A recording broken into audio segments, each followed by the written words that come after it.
Hello!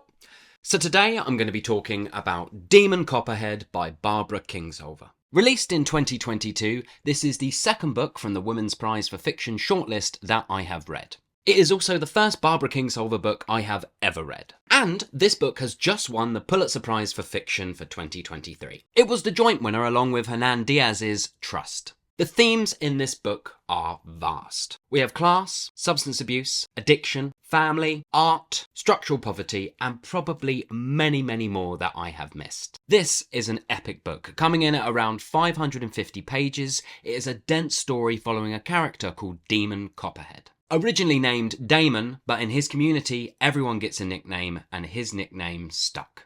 In fact, I'd say 80% of the characters in this story all have nicknames. It's about his upbringing in the Appalachian Mountains of Virginia, surrounded by poverty and a community that's crippled by addiction.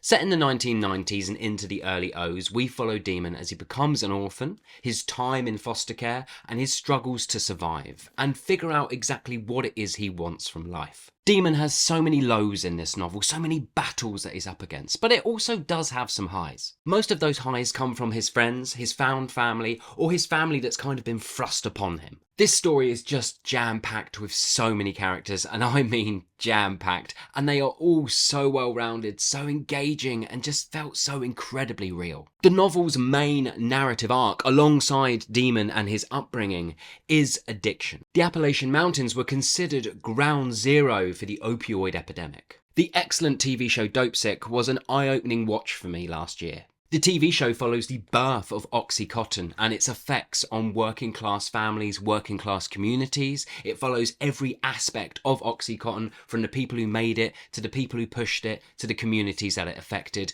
I thought it was a stunning TV show, and it gave me a really, really good grounding for going into this novel. At times, this isn't an easy book to read. It's not afraid to go to some very dark places, depicting the abuses that Demon experienced. From what I can work out, I'm a very similar age to Demon. I was born in the mid-80s, so I did a vast amount of my growing up in the 90s, and a vast amount of this book, and especially Demon's early life, is set in the 90s. His references to pop culture, TV and music all linked very closely to the things that I was experiencing in my formative years as well. So already I kind of had this connection with Demon. But that connection also forced me to examine the massive differences between Demon's upbringing and my own. And that was a very sobering experience. But despite the massive differences between Demon's life growing up and my own, there were so many things in here that I was able to relate to. Even though this book is set thousands of miles away, there are things about Demon's upbringing and my own that I was able to really draw connections to. Side note, I grew up in a small seaside town, and I spent a lot of my youth, and I mean a lot of my youth, at the skate park. I used to ride BMX bikes. The community of skateboarders and BMXers, or should I say my community, they were a vast bunch, from a variety of different social classes. I would say there was a tight-knit 30 of us who all used to go out and ride together quite often.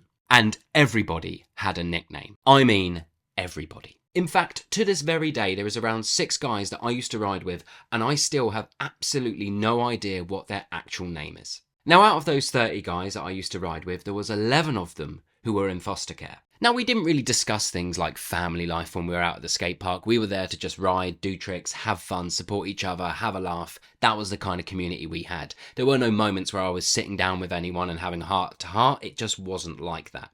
So I never really got a deep insight into what their lives were like in foster care. But my time at the skate park was also my first introduction to seeing people take hard drugs for the very first time. How riding their bikes and taking drugs for a lot of these guys was their way of escaping.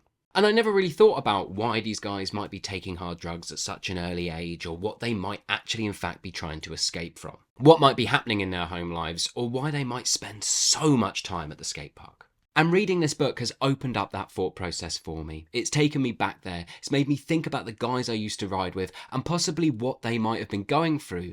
Maybe some of the things similar to Demon at this time, and the reasons behind why they may have been doing some of the things they were doing. And I think the reason I've been thinking so much about that time is because of the authenticity of Demon's voice. The authenticity of his friends, the way they talk to each other, the nicknames they have, that back and forth. It was all so relatable to the times that I used to ride my bike at the skate park. Sorry about that, that was a rather long side note.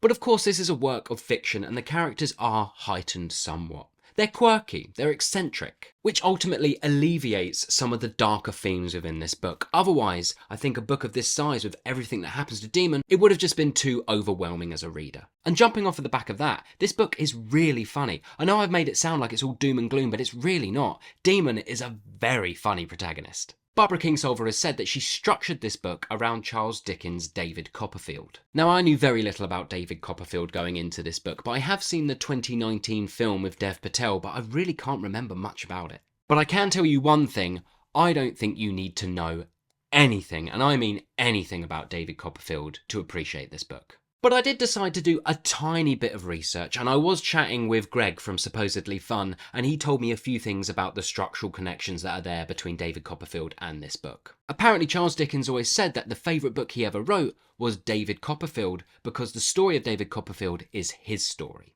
And from what I can work out, Barbara Kingsolver has copied the story beats and the structure of David Copperfield in order to bring this story to life. A question to anyone watching, if you have read David Copperfield and you have read this in that order, I'm genuinely intrigued, was there anything that reading David Copperfield added to your experience of reading this one?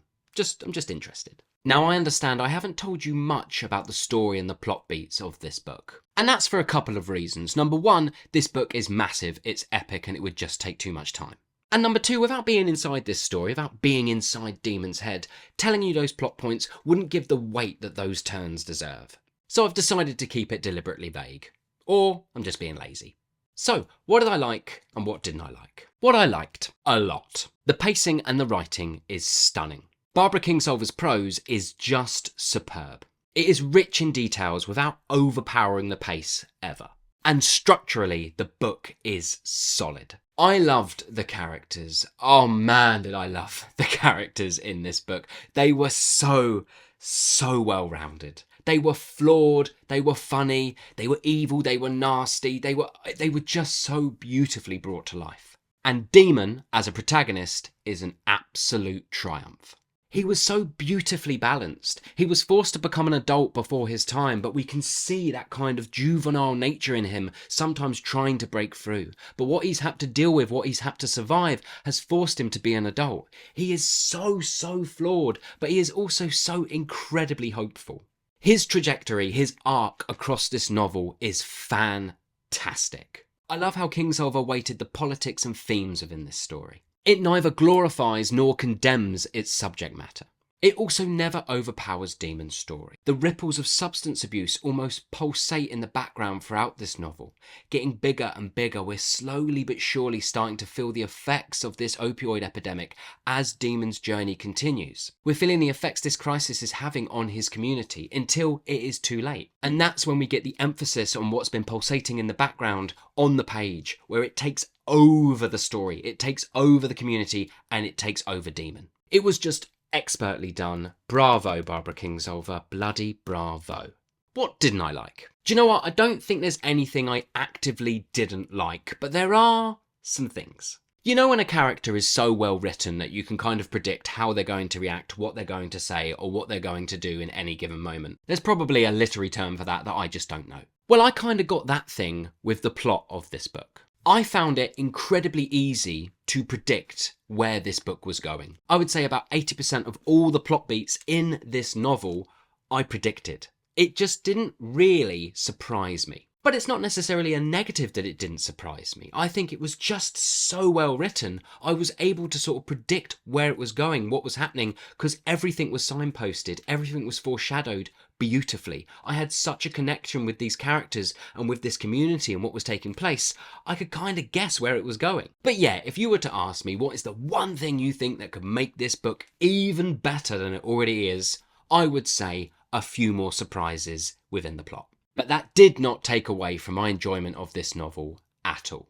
So there you go, that's my likes and dislikes. I've probably missed loads of things. In fact, I can probably guarantee I've missed loads of things because this book is just that epic. There is so much going on in it. There is so much for me to miss. But I'm going to give this book 5 stars out of 5. I thought it was utterly fantastic. It is going straight into my best reads of the year list. I also can't imagine anything beating this on the Women's Prize shortlist, so I really do hope it wins.